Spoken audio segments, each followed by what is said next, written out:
What's on, ladies and gentlemen? My name's Ross, I like games, and I told you that this Monday we would have lots of news for the Transformers TCG. I told you there would be big news, and ladies and gentlemen, big news we have. Now, to be fair, we were pretty sure it was going to be the announcement of Wave 3. And it is the announcement of Wave 3. We know that Wave 3 is going to be War for Cybertron Siege. Cool. Now, this does match up very nicely with some current toys. If you're not into the current toys, that's not a huge problem. But there is a Transformers Siege War for Cybertron line at the moment, and this matches up quite nicely with it. So if you're into the toys, that's brilliant. We are really focused on the TCG here generally. So what do we know? Well, we know it's coming out on June the 28th in the US and certain other territories. But come on, ladies and gentlemen. We know which countries it are. We know that Canada is going to be a little bit behind because of the whole French language thing. We know that the UK is going to get it at the same time. The rule is very simple. If you got the cards at the same time for Wave 1 and Wave 2, then you will for Wave 3. If not, then you probably won't. Sorry if that makes you sad, and I know there's going to be a whole bunch of Canadians out there that are very upset about this because I don't think they've actually had Wave 2 yet. I'm sorry for you guys. There's not much I can do. But this gives us a lot of information about the set going forward, because we had, I think it was March the 1st when the last set actually came out. I believe Wave 2 came out on the 1st of March. So essentially call it the end of February, March, April, May, June. That is 4 months between sets. So no guarantee, no confirmation, but it seems extremely likely that we will be getting 4 months between sets. That means 3 sets a year, which means you can expect the next set, June, July, August, September, October, end of October, and then end of February, end of June, end of October, hopefully for about the next 20 or 30 years. That seems sensible to me, ladies and gentlemen. So that's the first big bit of news. The other big bit of news is that they're changing things up. In a booster pack, you're going to get a large character card, what we've been having so far, a small character card, more on that in a moment, and 6 battle cards rather than the 7 that we have been led to believe and expect from the previous waves. But again, that's because we're getting a small character card in return. Now, the other thing to mention here, 48 character cards, which is slightly more than usual. We usually see around 40-ish. And 64 battle cards, which is lower than we would generally expect. Generally speaking, we'd be looking at somewhere around 80. I mean, if we go back to Wave 2, for instance, and look, I'm going alphabetically here because it's easy and I'm lazy. Acid Storm is number 1 out of 46. So again, couple more, not a huge amount more, but you know, slightly more in terms of character cards.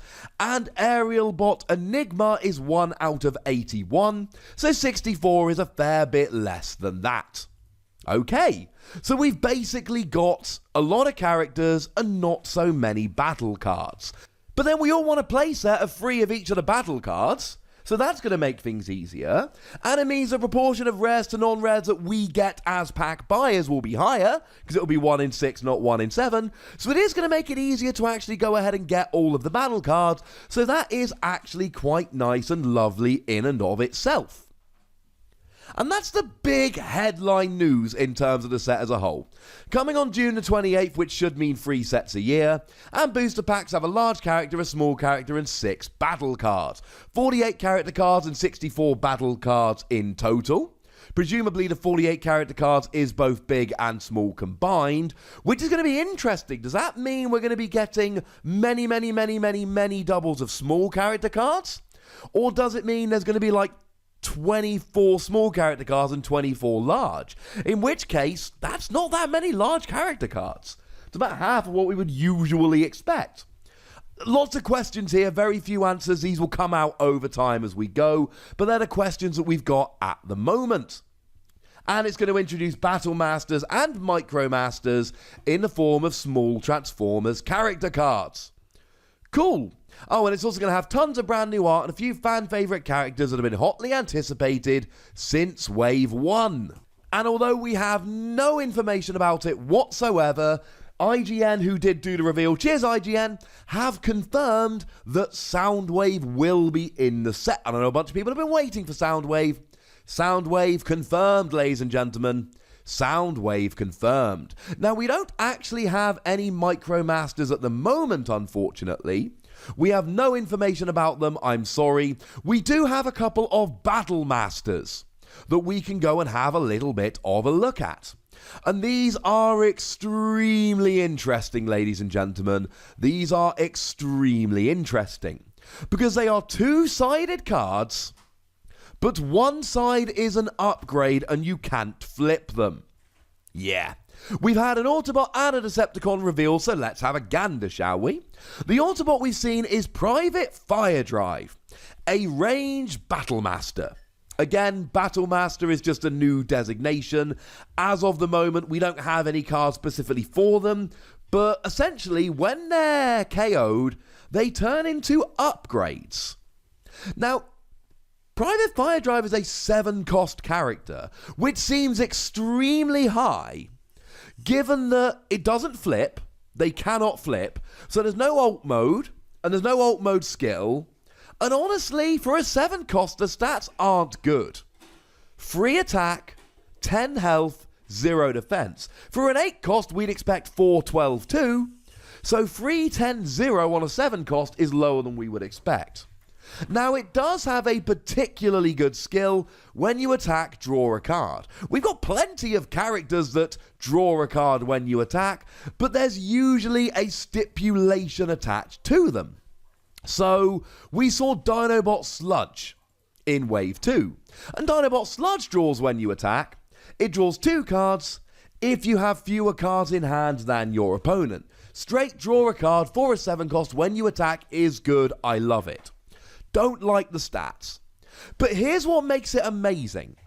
When it gets KO'd, you don't put it in the KO area. You play its upgrade side. You immediately attach it as an upgrade. So it turns into the very snappily named Duo Charge Electrostatic Photon Cannon. Cool. It is an upgrade weapon that gives you +3 attack. Now, +3 attack is not entirely unheard of, but it is still very high.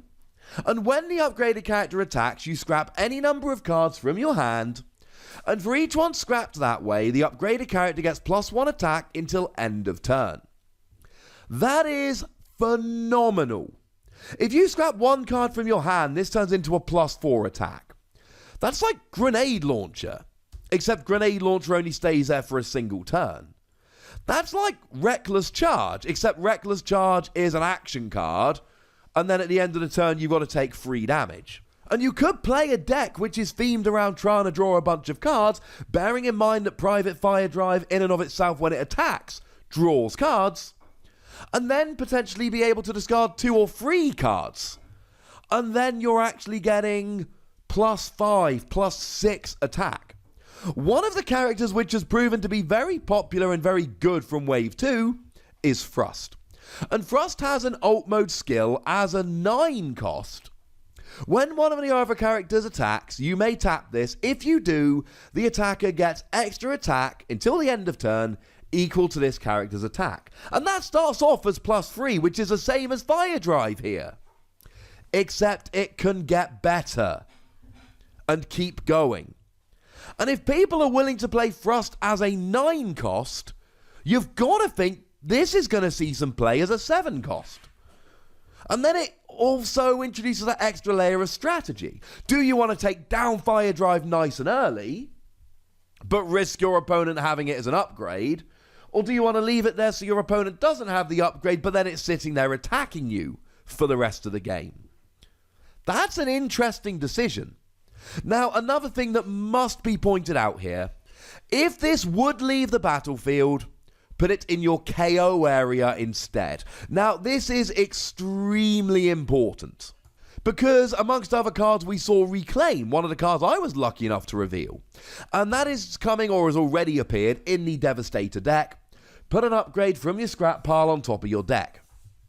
So you would be able to keep reusing this using cards like Reclaim, but you can't because it goes into the KO area, and all these cards like Reclaim get cards back from your scrap pile, not from your KO area, which means your opponent could play something as simple as a Vaporize, and it's gone for the rest of the game, and you can't get it back. So it can't be recovered, but it's a ridiculous upgrade. So this is a brand new type of card. I don't love it as a transformer, as a character card, honestly. I'm not a huge fan because I don't like the stats, although the skill's alright. But when it gets KO'd, you attach it as an amazing upgrade. Honestly, the kind of upgrade that should be a star card in and of itself. But then as soon as your opponent gets rid of it, either by scrapping it or by returning it to your hand, because even if it goes back to your hand, it's left the battlefield, it goes to your KO area. So something like Inferno skill here would actually get rid of it off the battlefield entirely, and it would go to the KO area, not into your hand. But it's amazing while it lasts. This is fun. As a side note, these are small character cards. They are smaller than the regular cards. But luckily, and I don't know how many of you have done this, I went and bought about 300 small sleeves without checking the size of them and was too embarrassed to send them back. I finally got something to do with my tiny sleeves. I'm a little bit proud of myself. Now, as well as Private Fire Drive, we've also seen a Decepticon, Raider Aimless. Again, it's a 7 cost. Again, it's a range battle master. And again, we are not loving the stats. It's even worse than Fire Drive. Instead of being free 10-0, it's free 8-0. But it's got tough free.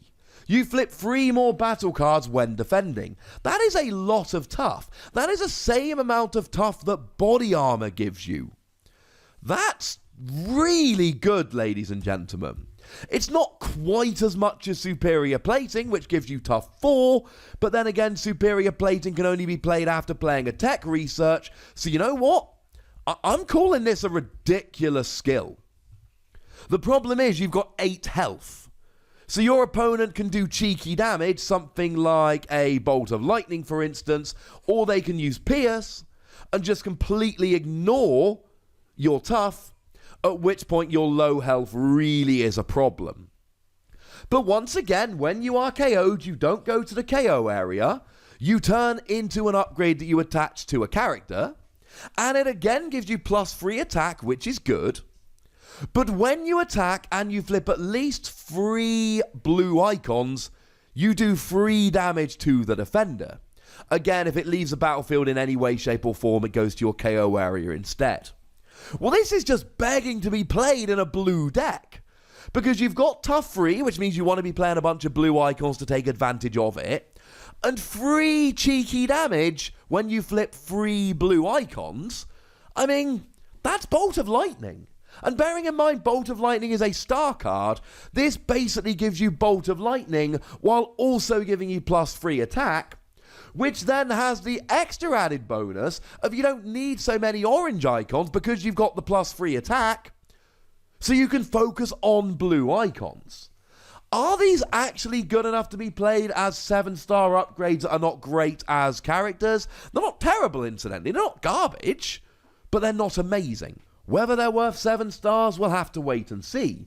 Of course, there is every possibility that your opponent just leaves it till last because it's not the most impressive character you've got, and if they leave it till last and KO it, there's nothing to upgrade it to, and it becomes a little bit useless.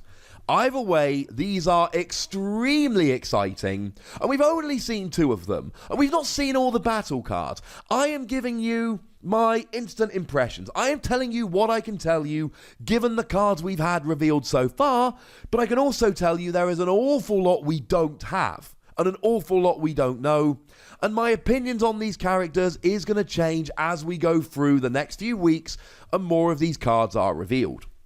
Now, speaking of reveals, we don't have time to get into them in this particular video, but I can show you Major Shockwave has been revealed, and this is a phenomenal looking card. Of course, it's also a 14-star card, making it hugely expensive. And we've had Ultra Magnus revealed, which is a 12-star card, which is very interesting. And that's even getting its own upgrade, Ultra Magnus Armour, which is the first double-star battle card we've seen so far. I don't have time to show you those in this video. The video would be well over half an hour long. What I will, however, do is get videos about both of them up later today. That's right, 3 videos in quick succession. That's how excited I am about this news. So do please make sure you click that subscribe button so you can get those videos as and when they drop. And of course, tell me what you think about this news. Go nuts, but please do remember the rules. Be nice. And then make sure you like this video, subscribe to this channel, I already mentioned that one, and follow me on Twitter at the Wossy, where we do talk about Transformers, but we also talk about a whole bunch of other stuff. But by far the most important thing, as always, look after yourselves till next time. Thank you very much for watching. My name's Ross, and you've been watching Wossy Plays.